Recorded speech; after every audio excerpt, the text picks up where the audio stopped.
Welcome back to my channel. तो आज मैं आई हूँ तुम लोगों के लिए एक बहुत ही इंपॉर्टेंट वीडियो लेकर। तुम लोगों ने पूछा यार दीदी कौन से कॉलेज की रैंकिंग अच्छी है, कौन सा कॉलेज बेस्ट है। तो मैं तो PDU PPD में पढ़ती हूँ, मैं उसी के बारे में बता सकती हूँ, उसी के प्रोज एंड कॉन्स बता सकती हूँ। तो मैंने सोचा क्यों ना मैं किसी को लेकर आऊँ जो अपने कॉलेज के बारे में अच्छे से बता सके, जो वहाँ पढ़ता है। तो आज तुम्हें NIEPMD चेन्नई के बारे में सारी इन्फॉर्मेशन इस वीडियो में मिल जाएगी। I welcome Dr. Vikas Kumar / my senior because he's in 3rd year. I welcome him on my channel. He is doing PT from NIEPMD Chennai. Hello everyone, I am Vikas Kumar, BPT 3rd year student from NIPMAT, Chennai. Okay, so hello sir. First I'm going to ask you about academics. How many subjects do you have in your first year? Name all the subjects. In first year, there are 4 subjects, Psychosocial, Anatomy, Physiology and Basic Physics. इन साइकोसोशो 50-50 marks का exam होता है, तो total हर एक 100 marks का होता है। तो साइको 50 और सोशोलॉजी 50, फिर एनाटॉमी 100, फिजियोलॉजी 100 और basic physics 100। And mention little about faculty कि वहाँ के स्टाफ टीचर्स सब कैसे हैं। स्टाफ सारे सही हैं, बाद बाकी जितने भी स्टाफ है फर्स्ट ईयर के सब्जेक्ट के वो सब एक्सटर्नल ही हैं। तो साइकोसोशो हो या एनाटॉमी हो या फिजियोलॉजी हो या बेसिक फिजिक्स हो, सारे एक्सटर्नल स्टाफ ही हैं। और फैसिलिटीज़ लाइक अपैरेटस और प्रैक्टिकल्स के लिए सारी चीज़ें अवेलेबल हैं कि नहीं है। फर्स्ट ईयर में प्रैक्टिकल के लिए ऐसा कुछ खास नहीं है। एनाटॉमी के लिए बोन है, उसके अलावा यहाँ पे कुछ नहीं है प्रैक्टिकल में। हाँ, दूसरे कॉलेज ले जाते हैं एक सप्ताह के लिए कैडेवर के लिए एनाटॉमी में, उसके अलावा ऐसा कुछ यहाँ पे नहीं है।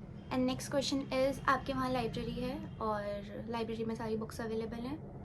लाइब्रेरी अच्छा है और बुक्स सब भी सारे अवेलेबल रहते हैं, इसमें कोई दिक्कत नहीं है। सेंट्रल लेवल का लाइब्रेरी है। और वहाँ फिजियोलॉजी और एनाटमी लैब है? नहीं, हमारे कॉलेज में किसी तरह का लैब नहीं है, ना ही फिजियोलॉजी का और ना ही एनाटॉमी का। Okay sir, so my next question is आपकी कॉलेज फ़ीस कितनी है, मेस की फ़ीस कितनी है और हॉस्टल फ़ीस कितनी है? हमारे कॉलेज में सारे ईयर का फ़ी एक ही है, 33,000।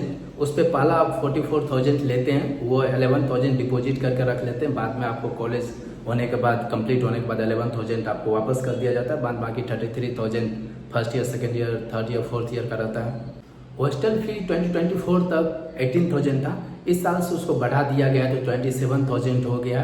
बाद बाकी फूड का बात करें तो मेस है, वही हॉस्टल का ही मेस है, तो उसी में गर्ल्स लोग लेती है तो शायद 4,000 पड़ता है। बाद बाकी आप बाहर से भी ले सकते हैं, ऐसा कोई दिक्कत नहीं है। और वही मेस में ही हम लोग भी खाते हैं, नाम का कैंटीन है लेकिन वो एक तरह से मेस ही कहा जाएगा।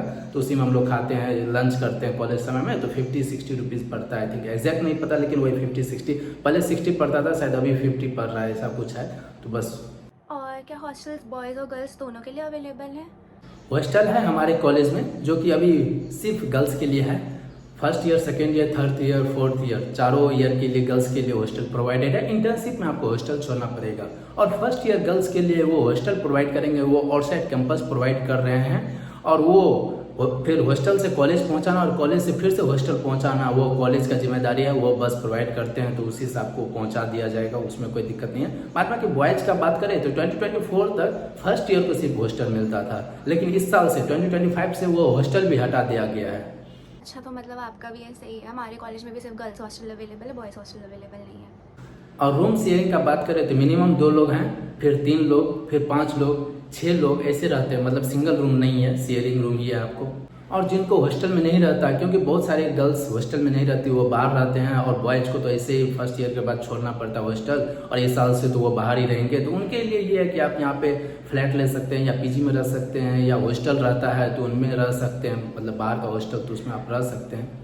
और गर्ल्स हॉस्टल और कॉलेज एक ही है, एक ही कैंपस में है, तो दोनों का मेन गेट एक ही है बाहर जाने के लिए। इसलिए जो भी गर्ल्स हॉस्टल में रहती है उनको बाहर जाने के लिए पास चाहिए प्रॉपर, जिस पे कोऑर्डिनेटर का पहले साइन होगा, फिर वार्डन का साइन होगा, फिर वो पास गेट के गार्ड के पास वहाँ सबमिट होगा, तो ही आप बाहर जा सकते हैं। बाद बाकी ऐसे बस वीकेंड में जाना अलाउ है।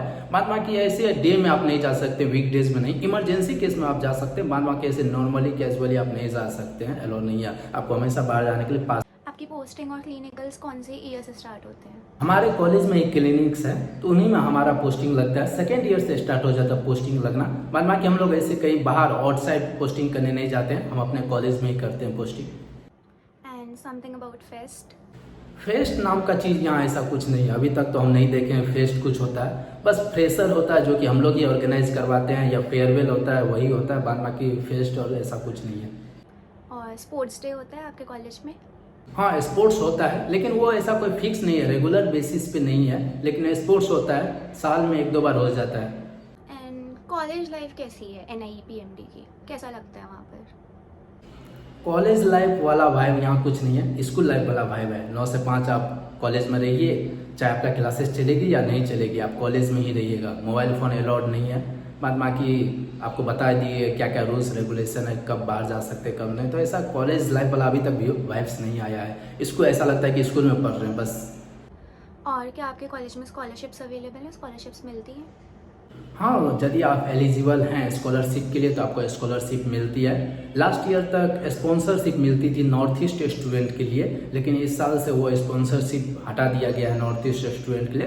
तो अभी बस स्कॉलरशिप है, यदि आप एलिजिबल है किसी भी स्टेट से तो हैं, तो एलिजिबल हैं तो आपको स्कॉलरशिप मिलेगी। हाँ, अभी फिलहाल यहाँ पे स्टेफन मिल रही है 3 महीना के लिए ही, क्योंकि 6 महीना के इंटर्नशिप में 3 महीना आपको अपने कॉलेज में करना होगा और 3 महीना दूसरे कॉलेज में। जब आप अपने कॉलेज में कर रहे हैं इंटर्नशिप तो 3 महीना का आपको स्टेफन मिलेगा 12,000 पर मंथ। बाद बाकी बाहर कीजिएगा तो आपको उस समय कोई स्टेफन नहीं मिलेगा। So that's all about NIPMT Chennai. If you want to anything more you can contact us, we will love to share with you. And thank you everyone for watching till here, and also thanks to Kashish for inviting me on your channel. Thank you. Okay, so thank you so much sir for taking out some time and answering our questions, क्योंकि बहुत लोगों के comments थे इनके बारे में। Thank you so much for that. And guys, thank you so much for watching our video.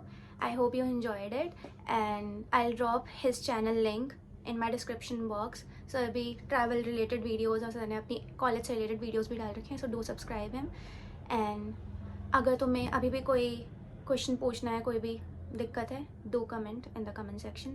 We'll try to reply you all. Bye. Thanks for watching.